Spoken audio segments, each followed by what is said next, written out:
Good morning, Writing 394. This is Professor Anderson with a little bit of feedback on the discussion. So I'm going to take each one as a separate quick screencast. And this time I'm going to combine based on your feedback, not just the overall view of all of them, but also I'll write intermittently for each. So if you want to just listen to or look at your feedback or your response, or if you want to watch them all. So first we have here a great example of the difference between the primary and secondary audience using those UMUC OneSearch parameters that were suggested. And I like down here, it says, I believe the secondary audience did impact my report.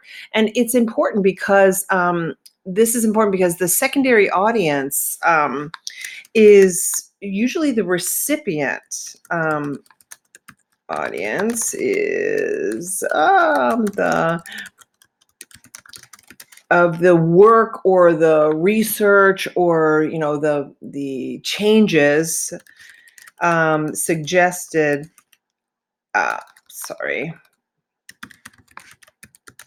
in a report. So that's how it's usually very important that they're impacted, or that they impact the way that you write it, because you want to make certain that it's kind of favorable to them also.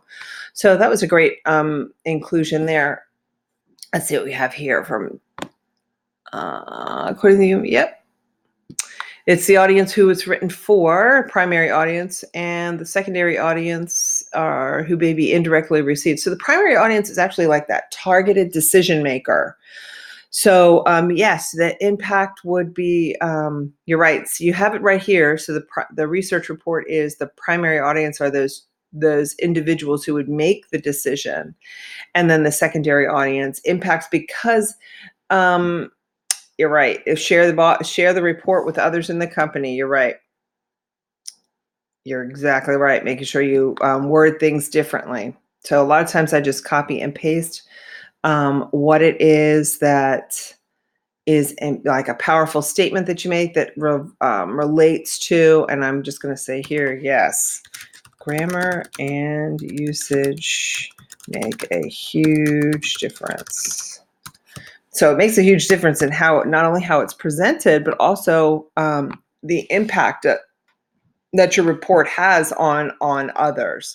Let's take a look at the next one. So those receive it directly. Exactly right. Intended, it's usually the decision maker. Yep. So that indirect receipt of it is that they are after the primary decision maker makes the decision to either yay or nay, go with the project or not. Then the secondary audience receives it. So while you want to persuade the primary decision maker, the secondary audience or your secondary audience needs to be, I don't know, maybe convinced, because they're the ones. So say you're doing something like recycling in your office space. You need to persuade the decision maker to make the change, but you need to convince those who already work in that office and have a system going that this is a good system before you have a coup in the office. So things that you're making, that your secondary audience are generally those that are working in that environment where you're suggesting or recommending the change. And so the way that they impact your writing is that you have to, again, convince them that your suggestions are, there you go. You nailed it right here. Squadron commander to receive more general knowledge, rather than day to day. So they understand, my immediate leadership would need to get their buy-in when instituting some of the recommended changes. You just nailed it. The difference between primary and secondary. Primary, makes the decision. They make the budget decisions, and secondary has to deal with it. You're right. Primary audience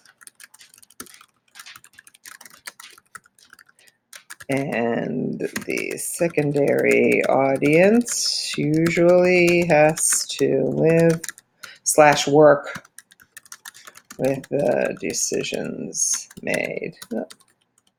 So you guys are on it in terms of knowing the difference between and being able to identify the primary and secondary audiences. Let's just see here. Primary, oh, won't that stay up there? Primary audience approves it. Yep.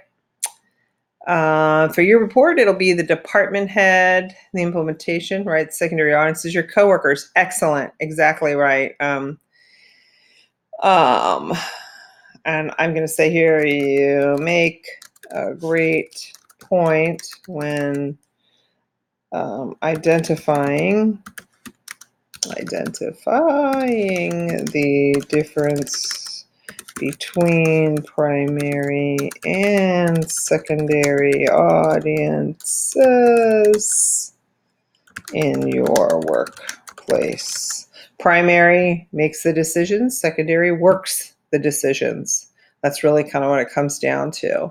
So let's take a look here. See. And the community the primary is a person that may see a message. Yes. You're exactly right. This is a great point here. So the primary audience is usually the first. Yes, it's usually the first person to receive the information, and they're the initial filter. So that is also another element of the differences between the primary. Oops, hold on. The primary audience and the secondary audience. I like how you point out that the primary audience is the proofreader, so to speak, in terms of they are the first ones to address or to see or to know, and that they are the first to assess the value of the report. Yeah, that's a great comment to make. Again, it just underscores that difference between those that make the decisions and those that have to work with the decisions made. And that gives you the big difference between the two. The target audience, secondary audience, most important next to the primary. Secondary audience communication not directly to them, but yep, needed to gain their interest. Yep.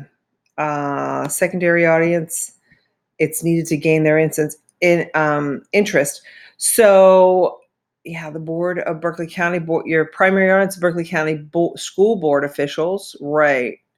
And then your secondary audience, you would really be talking to principals, curriculum coordinators, administrative heads who are going to have to teach the teachers how to implement these projects. So when you make this statement of, why is this doing that? I need to just paste. Come on. There we go. You're right. Great point. A great point. The secondary audience, let's say the secondary audience's interest must be piqued. P-I-Q-U-E-D. They are integral. I mean, it's the rollout impacts them more than anyone. The rollout of the decision made. Both parties are primary defined as those who receive it directly. The decision makers. There we go. Secondary, you're right. Anyone in the agency who happens to view the report, I would say it would be a little bit even more than just who happens to.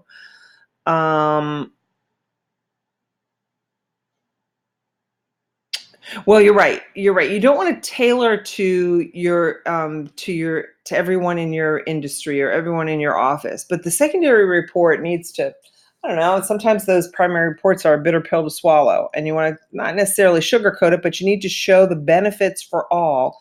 And especially because those implementing the changes are your secondary audience, you want to make sure that you show the benefits to the secondary audience. So writing would be impacted by the secondary audience in that they would be the direct recipients of any change. Okay, I'm going to have to stop it here, and I will continue. The second post will be the second questions on plagiarism.